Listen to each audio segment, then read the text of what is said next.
ئێمە ئەم فیستیڤاڵە ئەنجاممان داوە لە ڕۆژی پێنجشەممە کە ئەمڕۆکە بەیانی سعات 9 با بڵێن پێشەنگاکەمان کردووەتەوە و تا سبەینێ شەوی هەینی کاتژمێر دە بەردەوامە بێت بە شەویشە پێشەنگاکەمان نەبێت یعنی 2 ڕۆژە پێشەنگاکەمان و کۆمەڵێک بەرهەمی خۆماڵی جوان لەناو پێشەنگاکان عەرز کراوە بۆ ئەوەی خەڵکی بێت و سوودیان لێ وەربگرێت. جیاواز لە ساڵانی تر ئێمە ئەم ساڵ بانگهێشتی کۆمەڵی خەڵکمان کرد تەنانەت لە هەولێر و لە سۆران و لە سلێمانی و لە گەرمیانەوە کۆمەڵی خەڵک بە بەرهەمی جیاوازاتوەتە نێو پێشەنگاکە ئێمە تاوەکو برەو بە بەرهەمی خۆماڵی بین هی هەمووی کوردستان نەک تەنیا هی جوتیارانی ناوچەی خۆمان.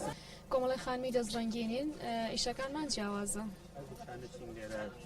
کۆمەڵە کاری دەستیە، کاری ئەتەمینە، سیرامیک، ئەکسسوارات بە هەموو جۆرەکانیەوە، ئیشی گوڵە، ئیشی حەبل و هەروەها کۆمەڵێک ئیشی چنینە لەسەر جلوبەرگی خانمان و کڵازەڕ و ئەو شتانە.